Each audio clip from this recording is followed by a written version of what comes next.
I found a birthday invite from my best friend at my parents' house. She's been missing for 3 years. I should have known something was wrong when my parents called me begging to house sit. 3 years after I left home, they never once called me. Not even on my birthday or for Christmas. When I arrived, everything was pretty much exactly how I remembered it. So when I saw a creepy piece of paper hanging out in front of the basement door that my parents told me never to open, well, it stood out. Every horror movie instinct of mine told me to ignore it, to listen to my parents, pretend it's not there. But it bugged me, like an itch I couldn't reach. I went downstairs and picked it up. It was a dirty invitation written on scrap paper that read, "You're invited to Sherry's birthday party. Today, downstairs." The ink was still fresh. My hands started shaking. Sherry was a close friend who had gone missing right after I left for college. The whole town searched for her.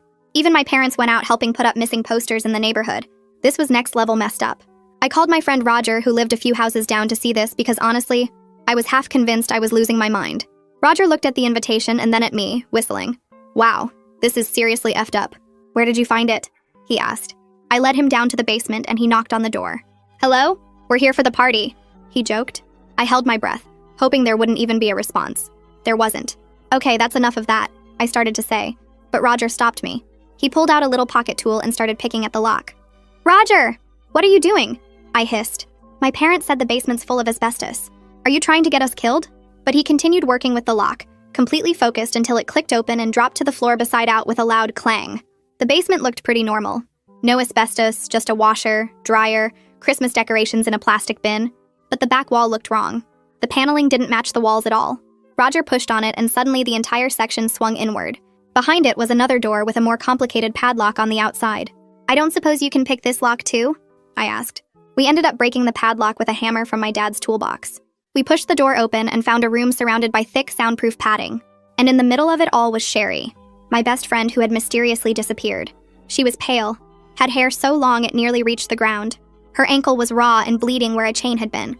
She held a metal pipe above her head, her eyes wide as she screamed, "Stay back! I'm warning you!" "Sherry?" Roger called out in disbelief. Recognition flooded her face instantly. "Wait, you're not them." That's when she dropped the pipe and started sobbing. "Please help me." We helped her up to my bedroom and started cleaning up her wounds when she opened up. "How long have I been missing for?" she asked us with a blank expression. 3 years, I told her quietly. She nodded. "Sherry, what happened to you? What's with the birthday invitation?" Roger asked when I couldn't. Somehow I knew the answer. She looked at me with a bitter expression. "Your parents called me over, saying you'd sent a gift from college and wanted me to have it. They made me tea and cookies, and I remember feeling sleepy. Then I woke up here, chained up, tortured every night. I tried yelling for help, but help never came. She told us the horrible things my parents did to her, taunting her whenever a new missing person flyer came up, telling her the things they would do to her parents if they're ever caught. She explained how she pried a piece of metal from a pipe in the bathroom and had been slowly filing away at the chain. She'd finally broken free the morning I showed up. The invitation was supposed to be for them, to lure them in. "I need to stop them before they hurt my parents or anyone else," she said in a cold voice. "This is insane," Roger told her. "Let's just go to the police and—" "No, this ends now. Are you going to help me or not?" I stared at her, unable to process it. I mean, these people were my parents. She grabbed a few things from my room to use as a weapon and held one out to me, waiting. That's when we heard the front door slam. "Honey, we're home early," Mom called out from downstairs. "The conference got canceled. You can go home now," Dad added. I heard their footsteps grow louder, the stairs creaking each time they got closer. Sherry grabbed my arm and stared at my face, whispering, "I'm sorry, but I'm ending this."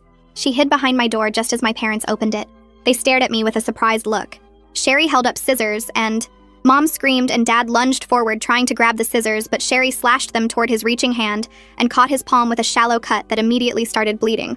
I stood frozen in the doorway watching blood drip onto my childhood bedroom carpet, and everything felt surreal and wrong, like I was watching a movie instead of my actual life. Roger shouted that he was calling 911 right now and pulled out his phone while Mom started talking really fast, saying Sherry was mentally unstable and broke into our house and we needed to help them restrain her. Dad clutched his bleeding hand and backed toward the hallway, and his eyes kept darting between all of us like he was doing math in his head, figuring out his next move. Sherry kept the scissors raised and positioned herself between my parents and the door, and her whole body was shaking. But her voice came out steady when she told Roger to stay on the line with the operator. I finally moved and stepped beside Sherry even though my legs barely held me up, and I told my parents not to come any closer. Mom switched tactics completely and started crying and begging me to understand they were just trying to protect Sherry from herself because she was suicidal when she came to them 3 years ago. The lies sounded almost believable in Mom's trembling voice, and for one horrible second I wanted to believe her. But then I remembered the chain marks on Sherry's ankle and the soundproof room in the basement. Dad tried to edge toward the stairs, saying he needed medical attention for his hand, but Roger blocked the top of the staircase and told him the police were 2 minutes away. The house felt smaller and hotter as we all stood there in this awful standoff, and I could hear my own heartbeat pounding in my ears and smell the metallic scent of Dad's blood. Sirens wailed in the distance, getting louder, and Mom made one last desperate attempt, grabbing my arm and whispering that I was their daughter, and I needed to back them up, or they would go to prison. I pulled away from her touch, and the look on her face shifted from pleading to something cold and hard that I had never seen before, like a mask falling off. 4 police officers rushed through the front door that Roger had left unlocked, and the scene exploded into this controlled chaos as they separated everyone into different rooms, asking what was going on. 2 paramedics arrived right behind the officers and immediately started examining Sherry's injuries, while she gave them a quick rundown of being held captive in the basement for 3 years. A female officer with short brown hair took me to the living room and asked me to explain what happened. So I told her everything from finding the invitation to breaking open the basement room to my parents coming home early. My voice sounded strange and disconnected as I described my own parents as kidnappers, and the officer's expression stayed carefully blank while she took notes on a small pad. Mom kept performing for the officers in the kitchen, and her voice carried through the house as she insisted this was all a terrible misunderstanding, and Sherry was confused and needed psychiatric help. Dad sat silently in the dining room getting his hand bandaged by a paramedic, and I could see him through the doorway just watching everything with those calculating eyes like he was still looking for an angle. The paramedics wanted to take Sherry to the hospital for a full examination and treatment of her injuries, but she refused to go until she knew my parents would not be released tonight. The lead officer made a call and told someone on the phone that this was way beyond a simple domestic disturbance, and they needed a detective and crime scene unit to come process the house. Detective Heather Hansen showed up about 20 minutes later in an unmarked sedan. She looked to be in her 40s with short brown hair and these tired eyes that made it clear she'd seen plenty of awful things in her career. She went straight to the ambulance where the paramedics were still checking Sherry over and started talking to her in a low voice I couldn't hear from where the officer had me sitting on the front porch. I watched through the ambulance window as Sherry talked and talked, her hands moving as she explained everything, and Detective Hansen just nodded and took notes without interrupting. The whole conversation probably lasted 15 minutes, but it felt longer as I sat there wondering what Sherry was telling her and whether the detective would believe any of it. A van pulled up and 4 people in jackets with crime scene unit printed on the back climbed out with cameras and equipment cases. They started setting up lights in the driveway, and 2 of them headed straight for the basement entrance. I heard one of them say something about getting photos before anything got disturbed further, and the other one responded that they needed to document the chain setup and soundproofing materials. The female officer who'd interviewed me earlier came back and told me Detective Hansen would want to speak with me next, but I needed to wait until she finished with Sherry. I just nodded because what else could I do? Roger was sitting on his parents' porch across the street and I could see him on his phone, probably texting someone about this insane situation. More neighbors had come out now and were standing in clusters on their lawns, staring at all the police vehicles and whispering to each other. I recognized Mrs. Chen from 3 houses down, and the Robertsons who lived next door, and they all kept glancing at me with these shocked expressions. One of the crime scene techs came up from the basement and I heard him tell his partner that the setup looked professional, like someone had really planned it out with proper soundproofing and reinforced mounting points for the restraints. His partner said something about how this wasn't some spur-of-the-moment thing, and the first tech agreed, saying the materials alone would have cost serious money. My stomach twisted hearing them talk about it so casually, like they were discussing a construction project instead of the room where my parents tortured my best friend. Detective Hansen finished with Sherry and walked over to where I was sitting. She introduced herself properly and asked if I was ready to give a statement. I said yes, even though I wasn't sure I was ready for anything. She led me back into the house, into the living room where we sat on the couch that suddenly felt foreign and wrong. She pulled out a small recorder and asked if it was okay to record our conversation. I nodded and she pressed the button. Then she asked me to start from the beginning, from when my parents called asking me to the house sit. I walked her through everything, from the weird phone call after 3 years of silence, to finding the invitation to breaking into the basement to discovering Sherry. My voice sounded flat and distant as I described it all, like I was reading from a script instead of talking about my actual life. Detective Hansen asked specific questions about my relationship with my parents, whether I'd ever suspected anything, if there were any signs I might have missed. Each question felt like an accusation, even though her tone stayed neutral and professional. I told her about the basement being off-limits my whole childhood, about how my parents always ran fans or music in the house, about how they discouraged me from having friends over. She wrote everything down and asked follow-up questions about dates and times and specific conversations I could remember.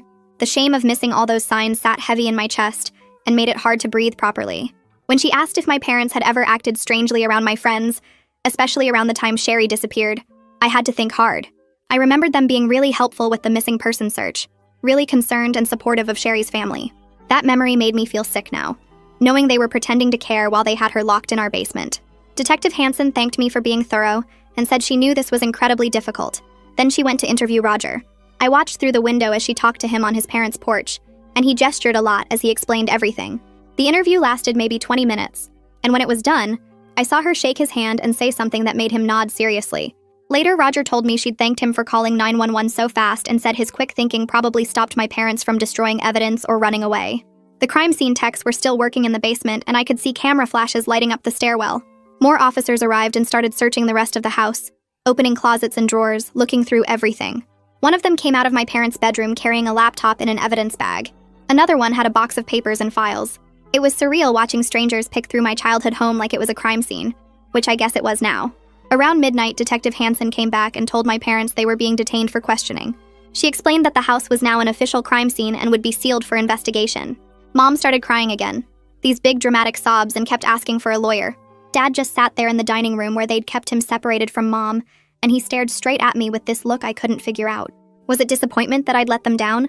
Anger that I'd helped Sherry? Or maybe just cold calculation as he tried to figure out how badly their plan had failed and whether there was any way to fix it. 2 officers led them out in handcuffs, and Mom was still crying and calling my name, begging me to help them, to tell everyone this was all a misunderstanding. I looked away and didn't say anything. The ambulance was still parked in the driveway, and Detective Hansen went back to talk to Sherry again. This time when she came back, she told me Sherry had agreed to go to the hospital for a full exam and treatment. I asked if I could ride with her, and the detective said that would be fine. Roger said he'd follow in his car. Sherry was on the stretcher, and when I climbed into the ambulance, she reached out and grabbed my hand. She held on tight the whole drive to the hospital, her fingers digging into my palm. She kept saying she was sorry, that she never meant to bring this horror into my life.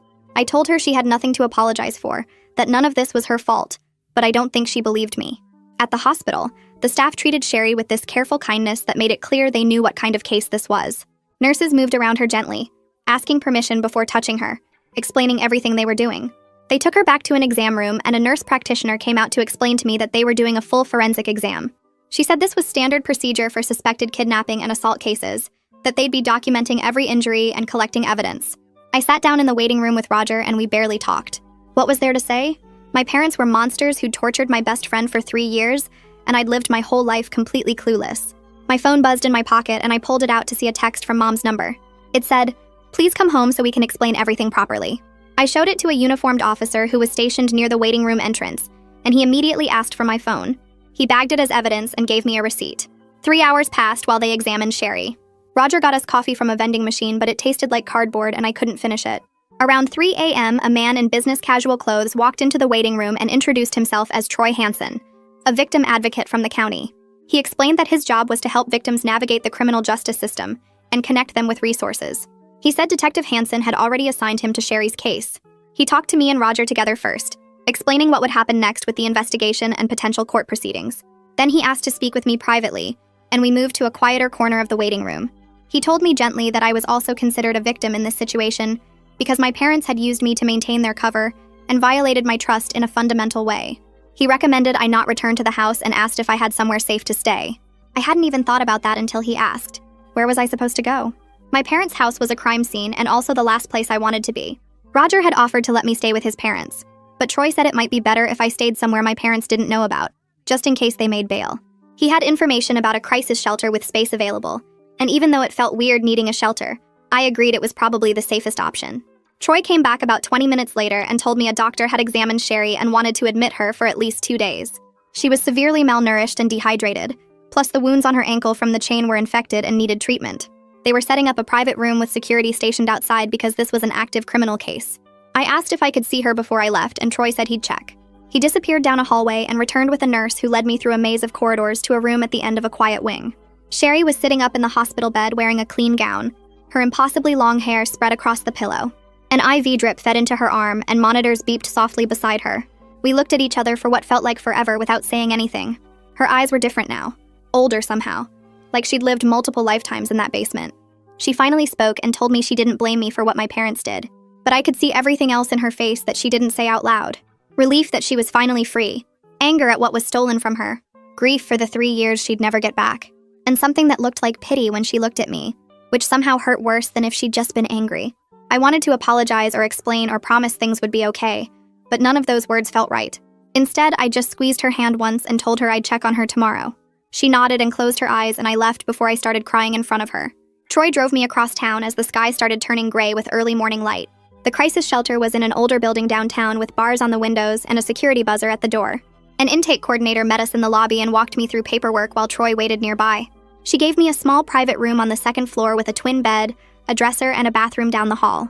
Clean towels and basic toiletries were stacked on the dresser, along with sweatpants and a t-shirt that weren't mine but were clean. Troy gave me his direct number and told me to call anytime, day or night, if I needed anything or felt unsafe. After he left, I sat on the narrow bed and stared at the wall. Dawn light filtered through the thin curtain over the single window. My parents were monsters who'd tortured my best friend for 3 years in a soundproof room under the house where I grew up. That sentence kept running through my head, but it didn't feel real. Nothing felt real. I lay down on top of the blanket, fully clothed, and stared at the ceiling, trying to process that my entire childhood was built on lies. I finally fell asleep around 7 in the morning and woke up 3 hours later to my phone buzzing nonstop on the dresser. 6 missed calls from numbers I didn't recognize. I picked it up and saw a text from Troy telling me to keep my phone off except for essential calls. Reporters had somehow gotten my contact information and were trying to reach me for comments. He sent me his direct number again and said to only answer if it was him or Detective Hansen calling. I turned my phone off and shoved it in the dresser drawer. My body felt heavy and strange, like I was moving underwater. I couldn't remember the last time I'd eaten anything, but the thought of food made my stomach turn. Detective Hansen called Troy's number that afternoon and he patched me through. She told me my parents had been formally arrested and charged with kidnapping, false imprisonment, and aggravated assault.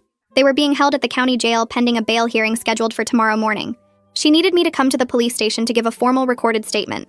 Everything I'd told her before was preliminary, but now they needed an official video interview for the prosecution. Troy picked me up an hour later and drove me to the station.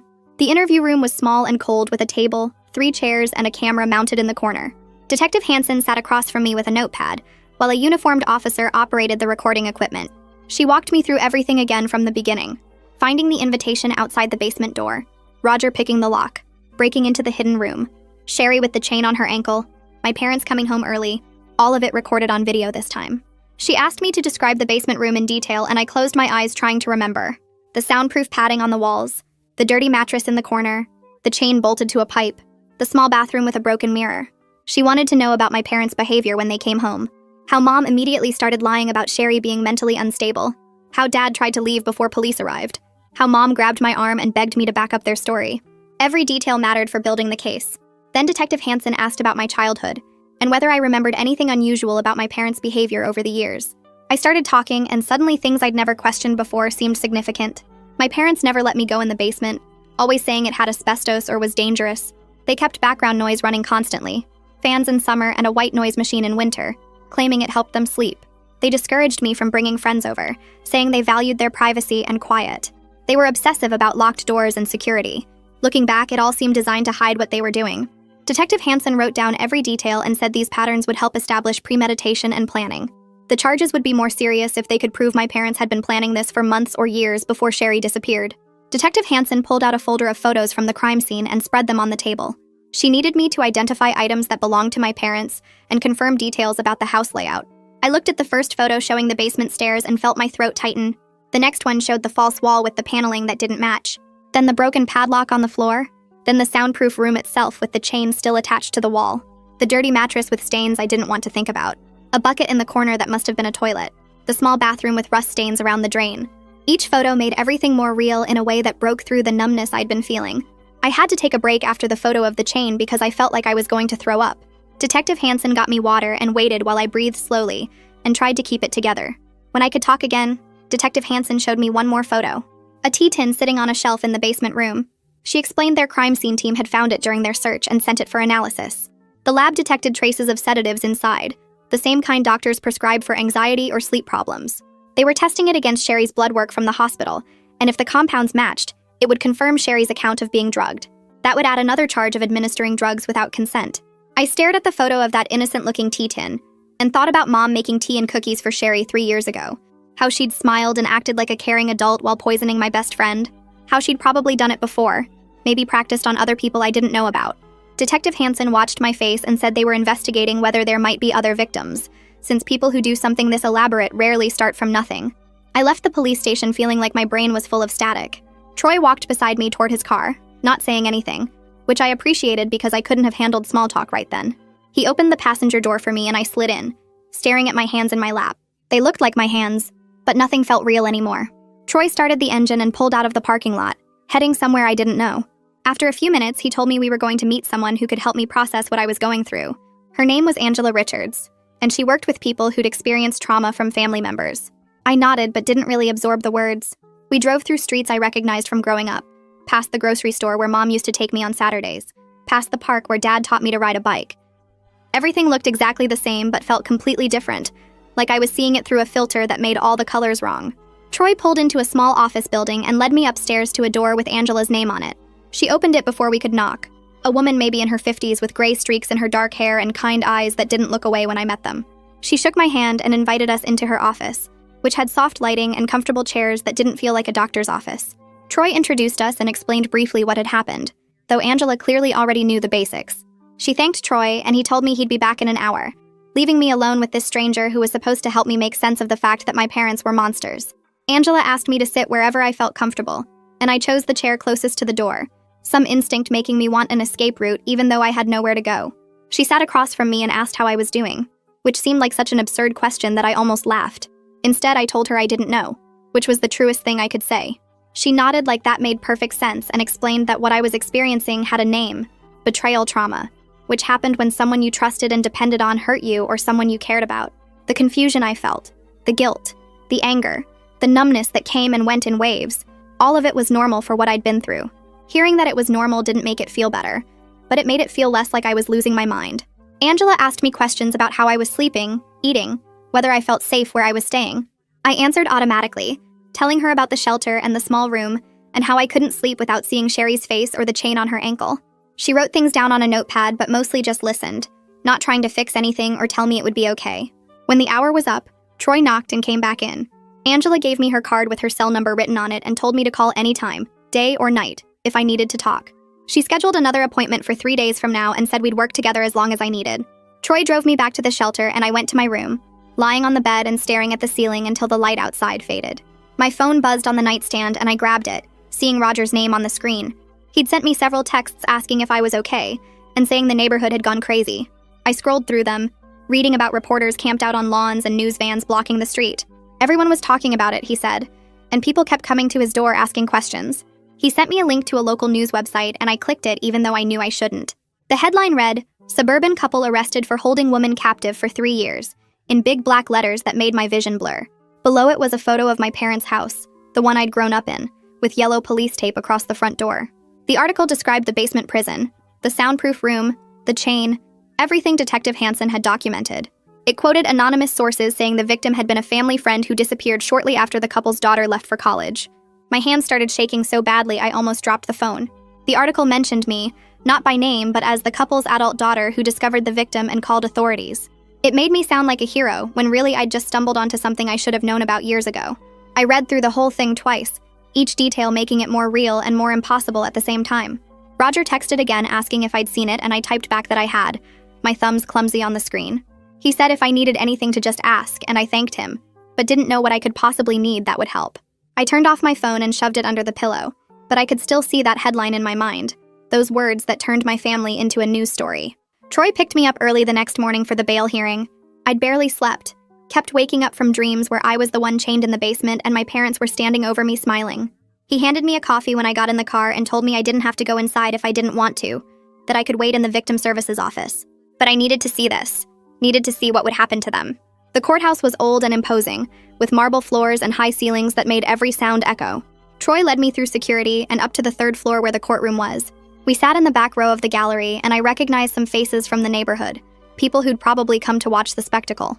My parents were brought in through a side door, both wearing orange jumpsuits with their hands cuffed in front of them. Mom looked smaller than I remembered, her hair pulled back in a messy ponytail, no makeup. Dad walked with his shoulders straight like he was going to a business meeting, not a bail hearing for kidnapping charges. They sat at the defense table with their lawyer, a man in an expensive suit who I'd later learn was named Milo Torres. The judge came in and everyone stood, then sat back down when he did. The prosecutor stood up first, a woman named Celine Hansen who Troy had told me about on the drive over. She was Detective Hansen's sister, which seemed like it should be a conflict of interest, but Troy said it wasn't. Celine laid out the charges in a clear, firm voice that carried through the courtroom. Kidnapping in the first degree, false imprisonment, aggravated assault, administering drugs without consent. She argued that my parents were a flight risk and a danger to the community, that they'd constructed an elaborate prison specifically to hold someone captive long-term. She presented photos of the basement room, the soundproof padding, the chain, the broken padlock. She described Sherry's injuries in clinical detail, the malnutrition, the infected wounds, the psychological trauma. She talked about the tea tin with sedatives, the purchase records showing premeditation, the 3 years of torture. She asked the judge to deny bail entirely, to keep them locked up until trial. Milo Torres stood up next, and his whole approach was different, softer, more sympathetic. He talked about my parents like they were the victims of some terrible misunderstanding. He said they were longtime residents of the community, pillars of the neighborhood, people with no criminal history who'd lived in the same house for over 20 years. He mentioned their extended family, their ties to the area, their cooperation with police. He characterized what happened as a complicated family matter that had been blown out of proportion, suggesting that Sherry had been staying with them voluntarily at first, and things had gotten out of hand. The lies came out of his mouth so smoothly that for a second I almost believed him, almost thought maybe there was some explanation that made sense. Then I remembered the chain, the soundproof room, the 3 years, and I wanted to scream at him that he was lying, that he knew he was lying. He asked the judge to release them on reasonable bail with GPS monitoring and regular check-ins, arguing that they deserved the presumption of innocence. I gripped the edge of the bench so hard my knuckles went white, watching the judge's face for any sign of what he was thinking. The judge took his time, looking through the documents in front of him and asking both lawyers questions about the evidence and the charges. Finally, he announced his decision. Bail was set at $500,000 each, with conditions. They had to surrender their passports, submit to GPS monitoring, stay away from me and Sherry, and check in with the court twice a week. If they violated any condition, they'd go straight back to jail with no second chances. The judge's voice was stern when he explained the no-contact order, making it clear that even indirect contact through third parties would count as a violation. Mom started crying when she heard the amount, these big dramatic sobs that echoed through the courtroom. Dad just stared straight ahead, his face blank. Troy leaned over and whispered that $500,000 was high enough that most people couldn't post it, that I probably didn't need to worry about them getting out. But within 3 hours, Dad's brother had posted bail for both of them, using his house as collateral. Troy got the call while we were eating lunch at a diner near the courthouse. Listen to 90 Seconds and rate me 5 stars on Spotify. Doing a giveaway for people who did this and show proof on my Instagram. There will be 4 winners, and you get to choose between a Spotify or Amazon gift card. His face went tight, and he immediately started updating my safety plan, making me promise not to go anywhere alone and to call him if I saw them anywhere near me. The thought of them being out there, free to move around even with the GPS monitors, made my stomach turn. I couldn't finish my food. 2 days after the bail hearing, Troy called to tell me Sherry was discharged from the hospital. They were moving her to a different safe location than mine, somewhere my parents wouldn't know about, for security reasons. He said she was doing better physically, but still struggling with everything that had happened. That afternoon, my phone buzzed with a text from Sherry's new number. She wrote that she was scared, that knowing my parents were out on bail made her feel like they could find her any second and finish what they'd started. She said she couldn't sleep without checking the locks on the doors and windows over and over, that every sound made her jump. I stared at the message and tried to think of something reassuring to say, but how could I reassure her when I was just as scared? I typed back that they had GPS monitors and couldn't come near us without the police knowing, but even as I sent it, I knew how weak it sounded. The monitors only told the police where they were after the fact, not before. If my parents decided to come after us, the monitors wouldn't stop them, would just help the cops find our bodies later. I deleted that thought before I could type it, and instead told Sherry I was here if she needed to talk. She didn't respond, and I didn't blame her. Detective Hansen called me the next afternoon with an update that made everything worse. Her team had traced purchase records from the past few years and found receipts showing my dad had bought soundproofing materials, heavy-duty chains, and an industrial-grade padlock 3 months before Sherry disappeared. He'd used cash for most of it, but one purchase at a hardware store had been on a credit card they'd tracked down. The dates lined up perfectly, proving that this wasn't some impulsive thing that got out of control like the defense attorney had suggested. My parents had planned this for months, had prepared that basement room specifically to hold someone prisoner. Detective Hansen explained that this evidence of premeditation would strengthen the prosecution's case significantly, that it showed intent and planning rather than a crime of opportunity. She asked if I remembered anything from that time period, 3 years ago, whether my parents had been acting strange or doing construction in the house. I tried to think back, but it was all fuzzy, just normal family stuff from before I left for college. Then I remembered Dad saying he was soundproofing the basement for a home theater he wanted to build, and Mom laughing about how he never finished projects. I told Detective Hansen and heard her writing it down, her voice gentle when she said that detail would be important for trial. After we hung up, I sat on my bed in the shelter and felt sick, thinking about how they'd been planning to kidnap someone, maybe Sherry specifically, or maybe just someone, while I was living in that house eating dinner with them every night. Detective Hansen picked me up a week later to take me back to the house so I could collect my belongings. I'd been putting it off, but I needed clothes and my laptop and other stuff I'd left there. The crime scene tape was gone, but the house still looked wrong somehow, like it was marked even though there was no visible sign. We went in through the front door and the smell hit me first, that familiar scent of home that now made my stomach turn. Everything looked exactly how I remembered it. The couch where I used to watch TV, the kitchen table where we ate meals, the photos on the walls of us smiling like a normal family. But now I could see things I'd never noticed before. The furniture was arranged so you couldn't see the basement door from most of the living room. The family photos were all carefully staged, everyone positioned just right, smiles that looked real but probably weren't. The white noise machine on the hall table that Mom always said helped her sleep. I walked through the room slowly, Detective Hansen following behind me, and it felt like touring a crime scene even though this was where I'd grown up. Every corner held memories that were now tainted. Every object made me question what I'd thought I knew. I went upstairs to my old bedroom and started packing clothes into a duffel bag Troy had given me. My hands shook as I folded shirts and jeans, thinking about how Sherry had been in the basement suffering while I slept in this bed completely unaware. While I was packing, my hand hit something hard under a pile of old sweatshirts in my closet. I pulled out a stack of journals from high school, the kind with cheap cardboard covers that I'd filled with teenage thoughts and daily events. I hadn't thought about these in years, but now I opened one randomly and started reading. The entry was from junior year, talking about how I'd heard weird noises at night, like someone crying or screaming far away. But when I asked my parents about it, they said it was probably just the neighbors or animals outside. Another entry mentioned how Dad had gotten angry when I suggested having a sleepover with friends, saying our house wasn't appropriate for guests, and I should go to their houses instead. A third entry described how Mom had acted strange around Sherry specifically, always watching her with this intense look I couldn't figure out. I flipped through more pages and found dozens of little details like this, things I'd written down and then forgotten because they seemed minor at the time. But now, reading them all together, I could see the pattern I'd missed. My parents had been acting suspicious for years, had been planning or hiding something, and I'd been too trusting to see it. I'd missed all the signs because I'd believed they were good people, because I'd never imagined they could be capable of something like this. That realization felt heavy in my chest, like a stone sitting on my lungs making it hard to breathe. I showed the journals to Detective Hansen, and she asked if she could take them as evidence. I handed them over, glad to have them out of my hands. Detective Hansen drove me back to the shelter with my bags of belongings and the journals in an evidence box. Before I got out of the car, she turned to me with a serious expression and said they were investigating whether there might be other victims. She explained that predators like my parents rarely started with something as elaborate as that basement prison, that they usually worked up to it over time with smaller crimes.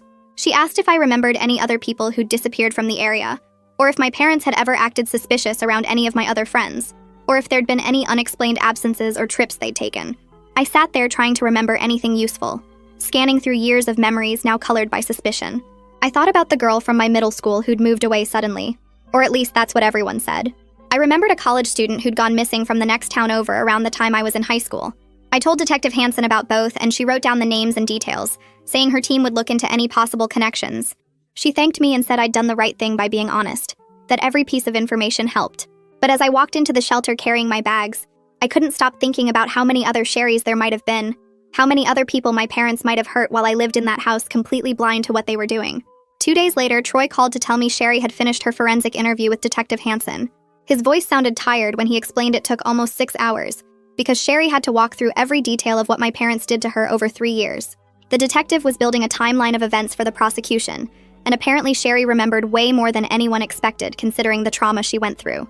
Troy said she was incredibly strong during the interview, but broke down afterward, and hearing that made my chest feel tight, because I couldn't stop thinking about how my parents caused all that pain.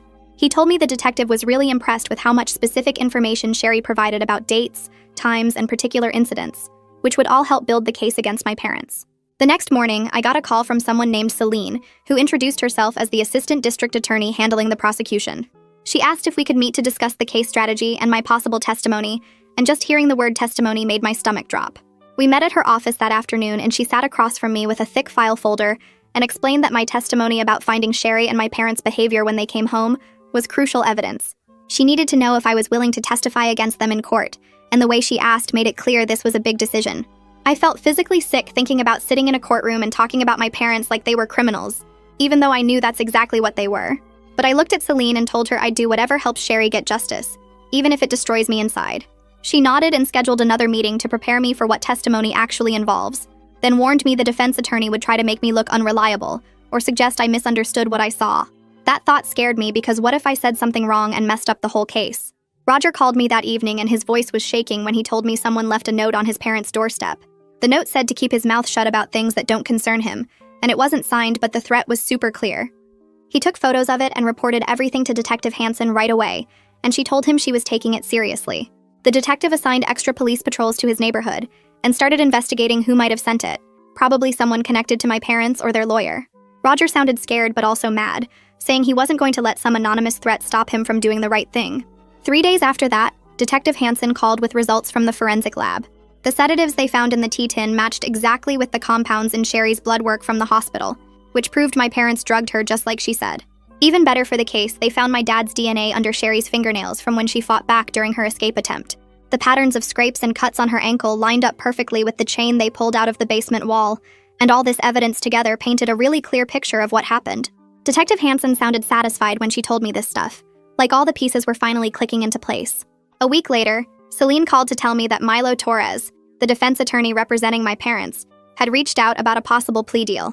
He suggested my parents might plead guilty to reduce charges in exchange for a lighter sentence, basically trying to avoid going to trial. Celine explained she told him absolutely not unless the deal included serious prison time, and my parents admitting everything they did to Sherry. She wanted me to know about these discussions but made it clear she wasn't accepting any deal that let my parents off easy. I started seeing Angela for therapy sessions twice a week, and she helped me work through the weird grief I felt about losing my parents.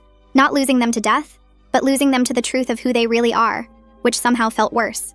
Angela taught me breathing exercises for when I got overwhelmed and kept telling me that feeling conflicted didn't make me a bad person. She said it was normal to still love your parents even when they did terrible things, and that I didn't have to choose between supporting Sherry and mourning the parents I thought I had. Late one night, my phone buzzed with a text from Sherry saying she couldn't sleep because of nightmares about my parents finding her again. I called her right away, and we talked for over an hour while she described the dreams where they broke into wherever she was staying and dragged her back to that basement. I promised her they were being monitored with GPS and couldn't get anywhere near her, but I could hear the fear in her voice and knew my words probably sounded empty. She asked me if I thought they'd actually go to prison, or if somehow they'd get away with everything, and I didn't know how to answer that. Detective Hansen discovered something interesting when she pulled the utility records for my parents' house going back 5 years. The power consumption showed weird patterns with big spikes that lined up with when they were running the soundproofing equipment and extra lights in the basement. The electric company data showed these patterns started about 4 months before Sherry disappeared, which meant my parents were setting everything up way in advance. This evidence showed how deliberate their crime was and how many resources they put into keeping Sherry imprisoned without anyone knowing. 3 weeks after my parents got arrested, Troy called to tell me that my dad's brother had contacted him. My uncle wanted to know if I'd be willing to meet with my parents, so they could explain their side of the story, like there was some explanation that would make kidnapping and torture okay. Troy told me in a really firm voice that meeting them was a terrible idea that could mess up the case and definitely mess up my mental health. I agreed with him completely, and said to tell my uncle no, without me having to talk to him directly, because I had nothing to say to anyone defending what my parents did. A few days later, Roger called asking if we could meet at a coffee shop near the shelter, somewhere neutral where we could talk without my parents' shadow hanging over us. I got there first and sat in the back corner with my hands wrapped around a cup I wasn't drinking, just needing something to hold.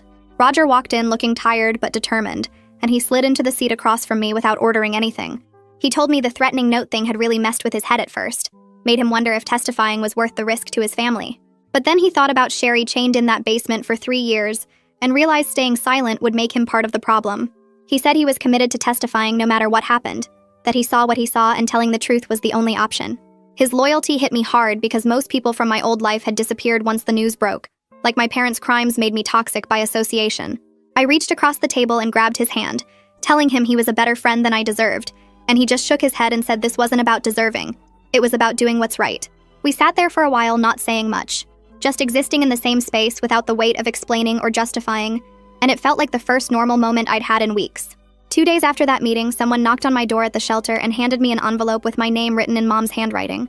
My hand started shaking before I even opened it because I knew she wasn't supposed to contact me at all. Inside was a letter on floral stationery, the kind Mom always used for thank you notes and birthday cards, and seeing her familiar handwriting made my stomach twist. She wrote that she loved me more than anything, and everything they did was to protect Sherry from herself, that Sherry had come to them talking about ending her life, and they couldn't let that happen. The letter went on about how they were trying to help Sherry work through her problems in a safe environment, how the chain was only for her own protection, how they gave her food and comfort and care. Every sentence was a manipulation, rewriting 3 years of torture as some kind of intervention, and I felt sick reading it. She ended with a plea for me to visit her, to let her explain in person, to remember that she was still my mother who had always loved me. I took photos of every page with my phone, and then called Detective Hansen immediately, my voice shaking as I explained what had just been delivered. The detective told me to bring the letter to the station right away, and not to respond to Mom in any way. Detective Hansen met me in the lobby when I arrived and took the letter with gloved hands, placing it in an evidence bag while I explained how it had been delivered through someone I didn't know. She documented everything, taking my statement about receiving it and photographing my phone pictures as backup. Then she called someone at the courthouse to report the no-contact violation, her voice firm as she described the clear breach of bail conditions. She told me this was serious, that judges don't take kindly to defendants who ignore court orders, and that Mom's bail would likely be revoked. I felt this weird mix of relief and guilt, knowing my mom would go back to jail but also knowing she'd brought it on herself by trying to manipulate me. Detective Hansen walked me back to my car and reminded me that Mom's letter was just more evidence of her controlling behavior, that loving parents don't gaslight their children about kidnapping and torture. The bail revocation hearing got scheduled for the following week, and Troy called to ask if I wanted to attend, even though I didn't have to be there. I said yes because I needed to see this through, needed to watch the system actually hold my parents accountable for something. The courtroom was smaller than I expected, just the judge and some court staff and the lawyers and my mom in her orange jumpsuit with her hands cuffed. Celine presented the letter as evidence of the violation, explaining how Mom had circumvented the no-contact order by using an intermediary to deliver her manipulative message. Milo Torres tried to argue that Mom was just a mother reaching out to her daughter, that the emotional distress of being separated had clouded her judgment. The judge cut him off and said bail conditions exist for a reason, that Mom had been explicitly ordered to have no contact with me and had deliberately violated that order. He revoked her bail right there, ordering her back to jail until trial, and I watched as the officers led her away. She looked back at me with this wounded expression like I'd betrayed her, and I had to look down at my hands to avoid her eyes. Dad was still out on bail, but with even stricter monitoring, and the judge warned that any violations from him would result in immediate revocation too. After the hearing, Troy took me to meet Sherry at his office, so they could work on filing a protective order against both my parents. Sherry looked better than the last time I'd seen her, less hollow and more present, though she still had that wariness in her eyes like she expected something terrible to happen at any moment. Troy explained that a protective order would legally prohibit my parents from coming within 500 feet of her or attempting any contact, with criminal penalties if they violated it. Sherry signed the paperwork with steady hands and answered all of Troy's questions about the threats my parents had made regarding her family. The court granted the order that same day given the circumstances of her kidnapping and the ongoing criminal case. Troy gave Sherry a copy of the order and explained she should carry it with her and call 911 immediately if my parents tried to contact her or came anywhere near her. She folded the papers carefully and put them in her bag, and I could see some of the tension leave her shoulders knowing there was at least this legal barrier between her and them. Detective Hansen called me in for another recorded statement a few days later, this time wanting me to focus specifically on my parents' behavior throughout my childhood. I sat in the same interview room as before and tried to organize my memories into something coherent and useful.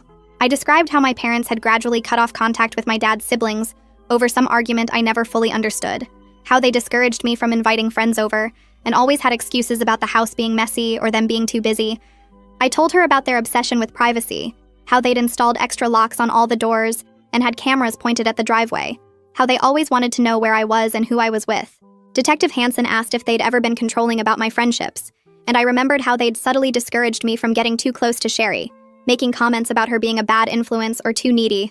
Looking back at it through this new lens, I could see they'd been grooming their environment for years, setting up conditions where they could hide someone in the basement without neighbors or family getting suspicious. The detective recorded everything and told me this pattern of isolation and control would help establish their predatory mindset for the prosecution. Celine scheduled separate meetings with me and Sherry to prepare us for the possibility of trial, and mine happened first on a Tuesday afternoon in her office downtown. She sat across from me with a legal pad and explained exactly what a trial would involve, from jury selection, through testimony, through verdict. She walked me through the kinds of questions the defense might ask, how they might try to suggest I was mistaken about what I saw, or that I had some reason to lie about my parents.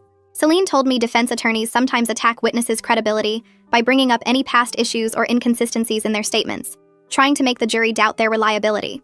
She was honest that trials are traumatic experiences, that having to testify about your parents' crimes in front of a courtroom full of strangers takes a serious emotional toll. But she also said the evidence in this case was so strong that she expected the defense would ultimately accept a plea deal, rather than risk a trial they couldn't win. I asked her what would happen if they did go to trial, and she said both Sherry and I would have to testify about finding her in the basement and everything that happened after. The thought made me nauseous, but I told her I'd do it if that's what it took. Over the next few weeks, Celine's team compiled everything they had into one massive case file that apparently made conviction almost certain. The utility records showed the weird power consumption patterns in the basement. Purchase receipts proved my dad had bought all the soundproofing and restraints months before Sherry disappeared, and forensic evidence tied everything together with DNA and injury documentation. Medical records from the hospital detailed every wound and showed the malnutrition and psychological trauma from prolonged captivity. Detective Hansen's interviews with me, Roger, and Sherry provided eyewitness testimony about the discovery and my parents' reactions. Troy had statements from Sherry about the torture and threats, and even the tea tin with sedative residue had been tested and matched to compounds found in Sherry's blood. Celine told me that Milo Torres had reached out again with a more serious plea offer, which suggested my parents were finally accepting they couldn't win at trial. She said she'd consider any offer that included significant prison time and full admission of guilt, but she wasn't interested in letting them minimize what they'd done. The formal charges got finalized around this time, and Celine called to walk me through each one. Kidnapping in the first degree because they'd taken Sherry by force and held her for more than 12 hours with intent to harm. False imprisonment for keeping her locked in the basement for 3 years. Aggravated assault for the physical torture she'd endured. Administering drugs without consent for the sedatives they'd used to initially capture her. Each charge carried serious prison time, and Celine explained the prosecution was seeking consecutive sentences rather than concurrent, which meant the sentences would stack on top of each other instead of running at the same time. She estimated my parents would face at least 20 years, and possibly much more depending on how the judge sentenced them. Hearing the specific charges laid out like that made everything feel more real and final, like the legal system was actually taking this seriously, instead of just going through motions.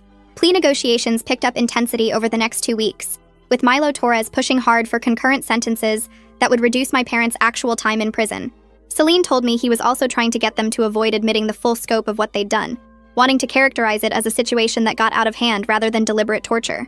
She stood firm that any plea must include complete allocution, which meant my parents would have to stand in court and admit every single element of their crimes on the record. No minimizing, no excuses, no reframing it as anything other than kidnapping and torture. Milo kept coming back with revised offers, and Celine kept rejecting them because they didn't include enough prison time or full accountability. She updated me after each negotiation session, and I told her not to accept anything that let my parents off easy, or let them avoid admitting what they'd really done to Sherry. The back and forth felt exhausting, even though I wasn't directly involved, just knowing these negotiations were happening and my parents were trying to weasel out of consequences. When details from the charging documents became public, media coverage exploded to a level I hadn't anticipated. Reporters camped outside the courthouse waiting for any updates on the case, and somehow they found out where I was staying because news vans started appearing near the shelter. Troy helped me avoid them by using back exits and timing my movements carefully, always reminding me I had absolutely no obligation to make any public statements. The relief I felt hearing that was enormous because I couldn't imagine facing cameras and microphones, trying to explain my parents' crimes to strangers who just wanted a sensational story. Troy said the media attention would probably die down once the plea was finalized, that right now they were feeding on the shocking details, but eventually they'd move on to the next horrible thing. I stayed inside as much as possible and kept my phone off except for essential calls, trying to create some barrier between myself and the public spectacle my family had become. Celine called me 3 weeks later with news that the plea negotiations finally wrapped up. My parents accepted a deal that included guilty pleas to every single charge: kidnapping in the first degree, false imprisonment, aggravated assault, drugging without consent, all of it. In exchange, the prosecution would recommend 25 to 30 years with possibility of parole, instead of pushing for consecutive sentences that could have meant 50 years or more. She explained the math in a way that made my stomach hurt. They would serve at least 25 years before even being eligible for parole, and given that mom was 52 and dad was 55, they would be in their late 70s before that possibility even existed. The parole board rarely granted release to violent offenders on their first try, so realistically they would probably die in prison. Hearing her say that out loud made everything feel final in a way nothing else had. 2 weeks later, Celine scheduled a meeting at her office to prepare me and Sherry for the plea hearing. She walked us through exactly what would happen in court, how the judge would question my parents to make sure they understood what they were pleading guilty to, how they would have to admit each element of their crimes out loud for the record. Then she explained we would both have the chance to read victim impact statements before the judge decided on sentencing within the agreed range. She encouraged us to write down how their crimes affected our lives, to be honest and specific, to take our time with it. The statements would become part of the permanent court record, and the judge would consider them when determining the exact sentence. I spent the next several days working with Angela during our therapy sessions to write my victim impact statement. Every attempt felt either too angry or too sad or too detached, like I couldn't find the right words to capture what it felt like to discover your parents were monsters who tortured your best friend. Angela kept reminding me there was no perfect way to do this, that whatever I wrote would be enough, that showing emotion in court was completely okay and probably necessary. She helped me organize my thoughts into sections covering the betrayal I felt, the grief over losing the parents I thought I had, the guilt about all the years Sherry suffered while I lived my normal college life completely unaware.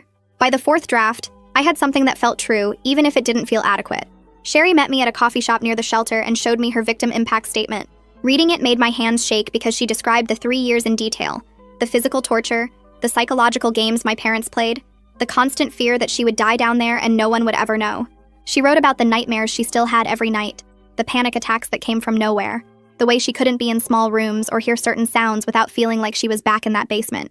At the end, she wrote that she was determined to rebuild her life, but that she would carry these scars forever, that my parents had stolen 3 years she could never get back and damaged her in ways that would take decades to heal. She looked at me with red eyes and said she was terrified to read it in court, but she was going to do it anyway because they needed to hear what they did to her. I promised I would be right there in the courtroom supporting her through the whole thing, that she wouldn't be alone. The night before the plea hearing, I lay in my shelter bed staring at the ceiling, unable to sleep despite being completely exhausted. My brain kept running through everything that happened since I found that invitation in the basement. Sherry chained up in the soundproof room, Roger breaking the lock, my parents coming home early, the police arriving, the hospital, Detective Hansen, the arrests, the bail hearing, all the evidence piling up, the media coverage, the plea negotiations, and now tomorrow, my parents would stand in court and admit what they did, and some part of this nightmare would finally be over, even though I knew the emotional aftermath would last much longer than any prison sentence. Troy picked us up early the next morning to avoid the worst of the media crush at the courthouse. Even so, the building was packed with reporters, cameras, curious people who wanted to see the couple who kept a woman prisoner for 3 years. Troy guided me and Sherry through a side entrance that court staff used, and we waited in a small private room with uncomfortable chairs and bad coffee until it was time to enter the courtroom. A bailiff came to get us around 9:30, and we walked through a side door directly into the courtroom. Judge Patrick Stevenson was already on the bench, a man in his 60s with gray hair and a serious expression that made it clear he understood the weight of what was about to happen. My parents were brought in through another door, both wearing orange jail uniforms and restraints on their wrists and ankles. They looked smaller somehow, diminished, like the jail time had already started shrinking them down. Mom's eyes scanned the courtroom and found mine, and I looked away immediately because I had nothing left to say to her, no connection left between us worth acknowledging. The allocution took over an hour as the judge questioned my parents about each charge and required them to admit every single element of their crimes in detail. They had to describe how they planned Sherry's kidnapping, how they called her over with a fake story about a gift from me, how they drugged her tea with sedatives, how they carried her unconscious body down to the basement room they had spent months preparing with soundproof padding and chains. They had to admit they kept her imprisoned for 3 years, that they tortured her regularly, that they threatened her family to keep her compliant. Mom cried through parts of it, but the tears felt performative, like she was trying to earn sympathy she didn't deserve. Dad's voice stayed flat and emotionless as he recited the facts, like he was reading a grocery list instead of confessing to years of torture. After the allocution finished, Judge Stevenson asked if there were victim impact statements, and Celine indicated there were 2. Sherry went first, walking to the podium with her printed statement and shaking hands. She read in a steady voice that only shook a few times, describing 3 years of torture and ongoing trauma in words that made several people in the courtroom cry. When she finished, she looked directly at my parents and said she hoped they spent every day in prison thinking about what they did to her. Then it was my turn. I walked to the podium and told the court about the parents I thought I had versus the monsters they actually were, about the betrayal that shattered my entire understanding of my childhood, about learning that every family dinner and birthday party and Christmas morning was a lie because the whole time they were keeping Sherry chained in the basement. I talked about the guilt I carried for not seeing the signs, for being the daughter of people who could do something so horrible, for living my normal college life while my best friend suffered. I ended by saying I was committed to supporting Sherry's healing while working on my own, that they had damaged both of us in different ways, but we would survive this together. Judge Stevenson listened to both statements without interrupting, then announced he was sentencing my parents to 28 years in prison, at the higher end of the recommended range given the severity and duration of their crimes.